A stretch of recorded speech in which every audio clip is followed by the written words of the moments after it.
again YouTube, Mad Dog here. I thought I'd show you all my version of the bannock mix, you know, the campfire bread. Great little mix that you can just throw together and store it in a Ziploc bag, and this stuff keeps for months and months. I've wrote the ingredients down here just so I can run through it, show you what I choose to use to make this stuff with.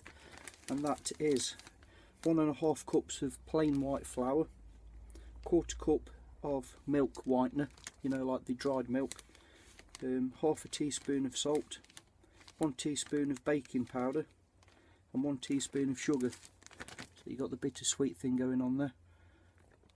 Also, if you have access to any fruit or dried fruits, it's always a good idea to throw, you know, a small handful of them in the mix, or some sliced banana, whatever your taste is. But this is just your basic bannock bread mix. And what I'm going to be doing, I'm going to be mixing it up in this old meat tin, meat tray, meat pie sort of tray. I've done a video on how to use these as a makeshift campfire cook pot before, to incorporate using an old fork, domestic fork, that I've modified and bent so that I can clip this simply onto the side of the pie tin, and it just sort of slots in there like that, and that obviously then becomes quite an effective frying pan, cooking pot, you know. And it doesn't matter if you burn this or you want to discard it, you smash it up, throw it in your recycling bin. But it's a handy little tip.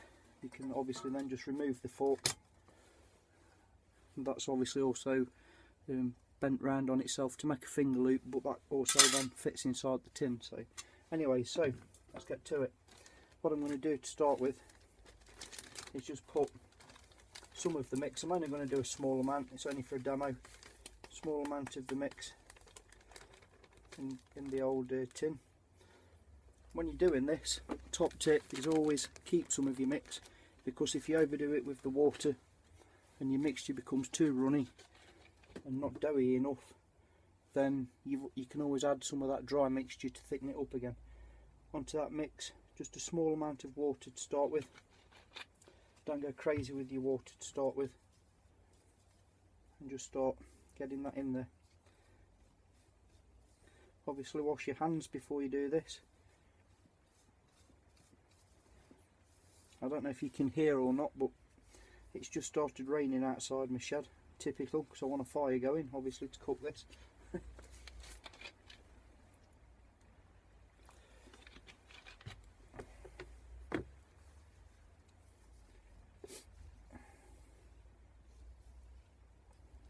Once I've got this into a dough, I'll cut back to the next bit of video, show you it actually as a dough before I fire it up.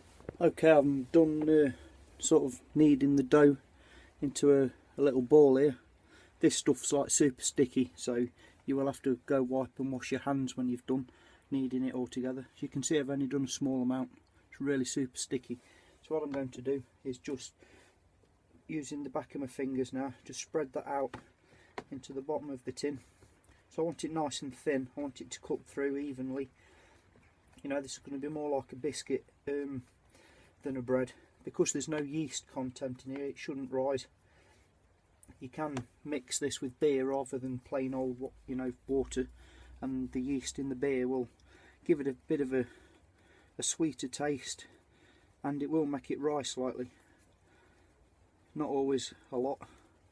You know, if you want to use yeast, you know, go ahead and make yourself like a bread loaf out of this stuff, you know. But I choose just to keep it simple, and this mix, you know, doing it this way, it means it keeps for an awful long time in your bag, your Bergen.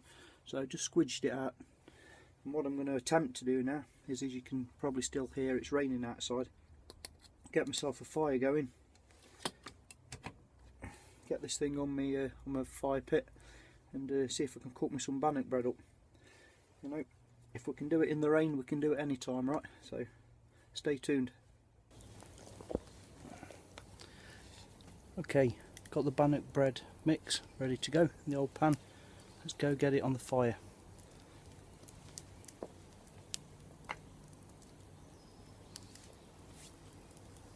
Oh yeah.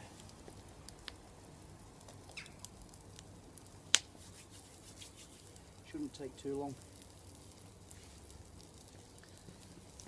I'll cut back to the next bit of the video, you know, when the bread's cooking nicely, so you can see what we get. Stay tuned.